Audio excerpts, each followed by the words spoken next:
Good morning, my community. It's 66 degrees here. It's going to be very short-lived though, guys. We go right back up to 108 degrees and it's looking like that through the middle of next week. Now, there's a slim chance of a tropical depression coming up through the Gulf of Mexico, but if it does, it looks like it's probably going to go west, southwest of us. But we're praying for some rain from that. So I'm out here checking the back acre. I don't know that we'll get anything from these green beans, guys, but we're gonna let them keep going and see what happens. However, I do have some positive feelings about maybe our pumpkins. See what we might get here. I think that they look like they're trying to prosper. And we have a little pollinator, or a couple of pollinators in there.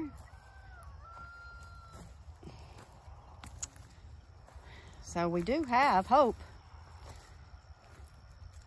for these here pumpkins.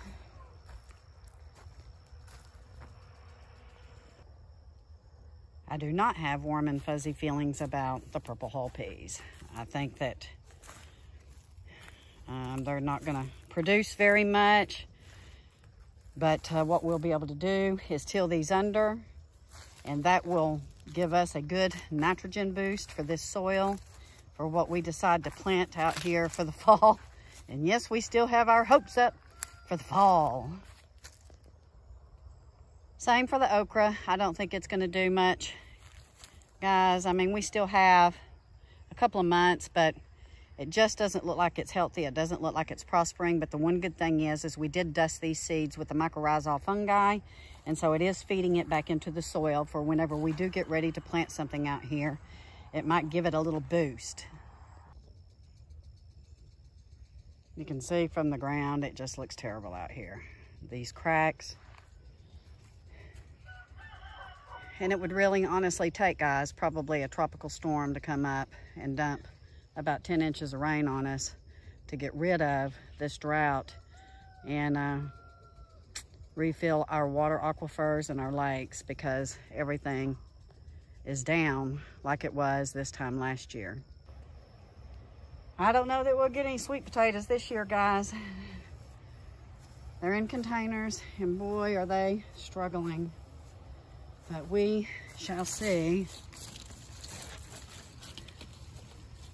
I don't really feel anything down in there.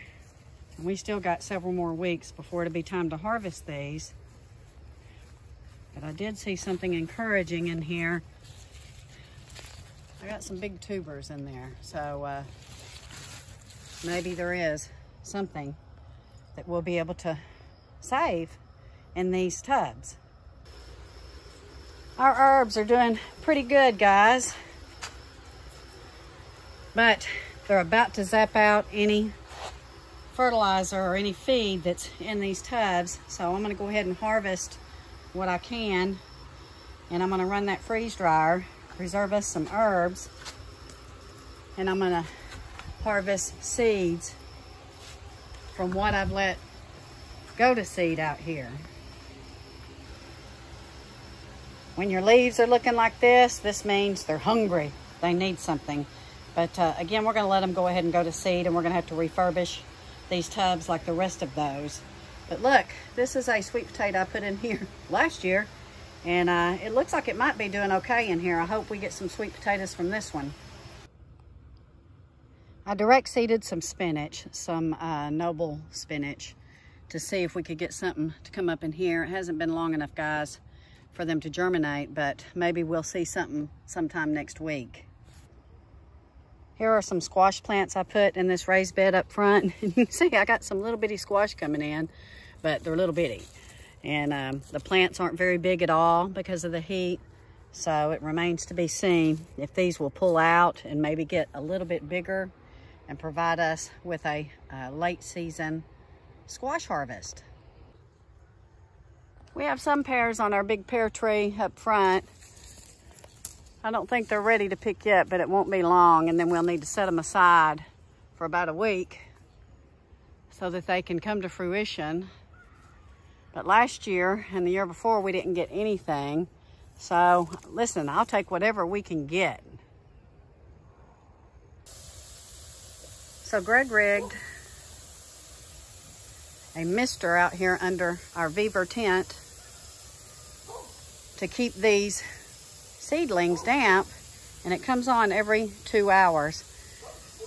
I think it's helping, guys, but I really think I'm gonna have to go ahead and replant some of this because these seeds have been in here for a long time, and I'm afraid that the heat might have already nipped them. Some of them look like they're okay, and then these tomato plants look pretty good, but I think I'm gonna replant, and I think I'm gonna probably start doing some of that today because we can keep them watered. It comes on every hour for about 10 minutes, and maybe that will give us a jump start. What's going on there?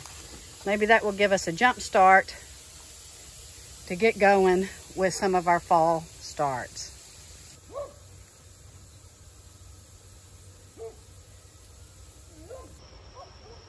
I'm letting these plants of our heavy hitter okra go to seed. So I'm just letting them continue to get as big as they want. There's that old sun coming up. My bush beans in this raised bed are starting to flower out.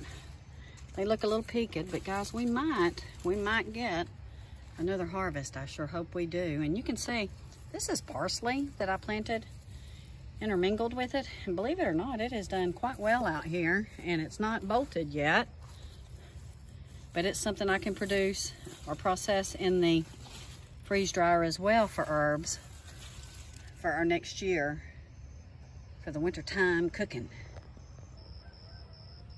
So is it time for us to try to start some onions and carrots? Not yet for me.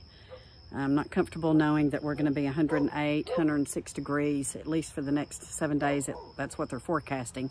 Now, if that tropical depression or something comes up, that could change, but I'm not comfortable doing it, guys. I'm not comfortable putting in any onion seeds or carrot seeds yet. But I'll tell you, this cool morning, this nice cool morning, has rejuvenated a little bit and getting me hopeful for maybe more cool mornings are on the way, just not in the next 7 to 10 days. But we still are just in the middle of August, so there are lots of seeds that we should be starting now. I thought about doing a video called 5 seeds you need to start in August, but you can't. I mean, that's where we're at right now. We just can't take the chance and put those seeds out, at least direct sow, until we feel like we're going to get some cooler weather. But I can go ahead and maybe start some more seeds in these flats over here and see what happens in the next week, since we have this mister system that will keep them damp. We were having to run out here all the time, guys, and water them, and it was getting, they were drying out completely before we even got back out here to dry. So I really think that hindered them and stunted them, and I'm cautiously optimistic about some of those. But yeah, we're just gonna have to wait and see. But I do have plenty more flats that we can get going and get started and see what we get. I gotta say that these last couple of months have not been fun. They've not been fun at all because we've had very little that we were able to pick from the farm. I'd say okra and some peppers, and that's about it. And herbs. And we are thankful for our herbs because we can freeze dry those and they will keep very well on the shelf. And so yeah, that's probably been about it that we've been able to do here in Texas during this excessive heat. And you know, they did forecast that this summer was going to be harder than last year, and it is. It seems to be to me, and it seems the older I get, the less I like summer. I don't think that summer is one of my favorite seasons now. It used to be, but it has gotten so obnoxiously hot that it's not. I would say that spring, fall, and winter are my favorite seasons right now. We seem to be more productive. We seem to be able to do more things. We seem to be able to get outside because, you know, right now we can't get outside after 10 or 11 o'clock because it is just too atrociously hot. So I'm going to take advantage of this cool morning, and I'm going to start some more seeds in these seed trays, guys, and with a prayer and a hope that we only got about another week or 10 days of this mess, and then maybe we'll start to cool down. Gosh, I sure hope so. I hope we get to be a little bit more seasonable. But wanted to give you guys an update. Take care. God bless. We love you all. And we will see you soon and keep you posted.